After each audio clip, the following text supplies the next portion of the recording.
So the book that I'll be reading for you is Orion and the Dark, and I will demonstrate in this reading, the pages that I'll be reading, how to stop and be able to ask those making connection questions to Sophia so that she's able to make the text to self, text to text, and text to world connections.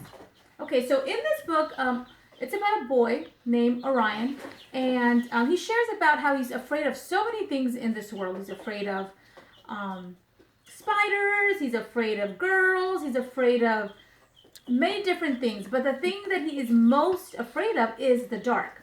So let's start. Orion and the Dark.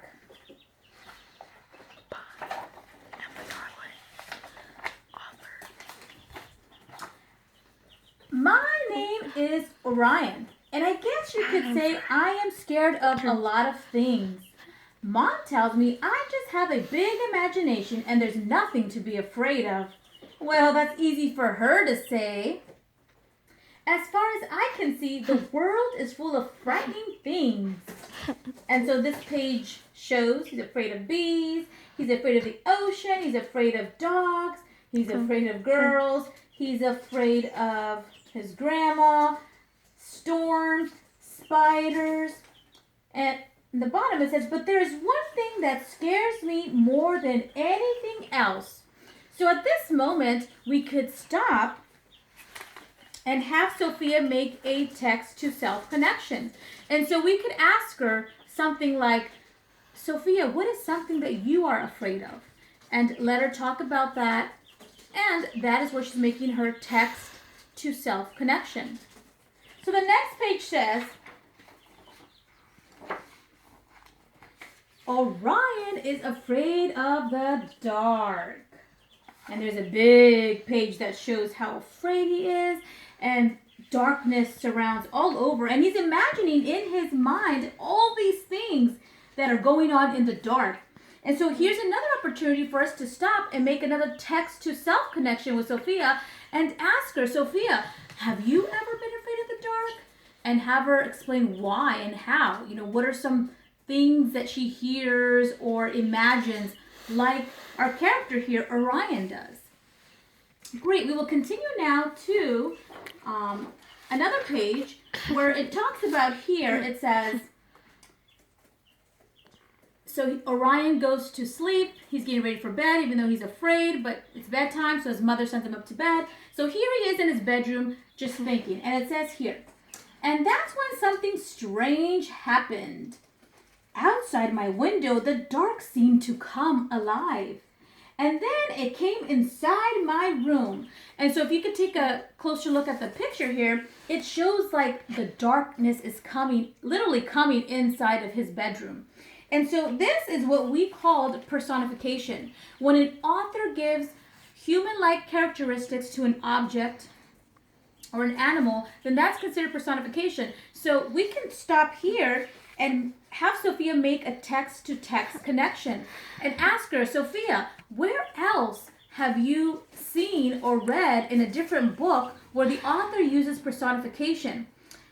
Once again, we can repeat to her if she's not familiar with that term. Personification is when the author gives human-like characteristics to an object or an animal. So we'll give her a moment to think about it, and we could even help her. And then a good idea, a good example of a book would be The Three Little Pigs. In that book, the little pigs, you know, have the human characteristics, and they tell about their story about how this big bad wolf wants to come and destroy them. So that's a way how she can do a text-to-text connection.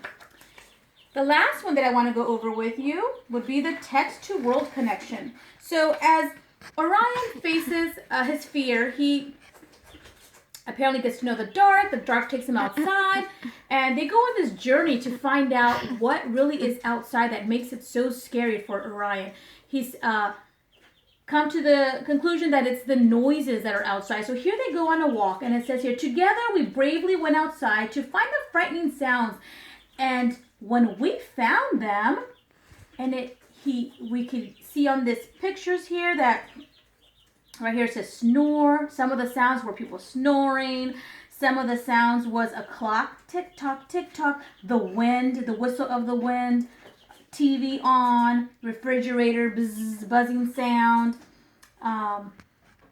You hear pets over here howling, the trees and the leaves. So lots of different noises going on in his little neighborhood. And so then he says, after he went out for a walk, he found out that they weren't frightening after all. The dark asked me if I had stopped feeling afraid. I said I felt a little better, but there was still one place that made my knees wobble and my tummy twist with fright. In this text moment, we can stop and have Sophia make a text to world connection. We could have her stop and think about what types of noises or sounds does she hear in her neighborhood. Some things that she might respond is saying she can hear the noise of cars going by. She can hear the sound of the wind at night. She can hear the sound of music or people talking. Those are all good examples of her making that connection from the book to the world around her. It's also another connection she can make to herself because she's connecting with the sounds that she herself listens to at night. And so once we continue reading the book with her, once we're done reading the book ends with how Orion is able to confront his fear of the dark. And he realizes that it's not that scary after all. So he asks the dark if the dark will come back again to visit with him. And of course the dark says that from that night on, he always was there by his side. And so Orion is no longer afraid. And so here's another opportunity for us to have Sophia make another text to self-connection. We can ask her, Sophia, has there ever been a time when you were afraid of something and you had to face it or confront it? Maybe it was talking in front of class. Maybe it was having to go to the dentist. Any experience that she's ever faced, she can share that moment, and that's where she's able to make another text to self-connection.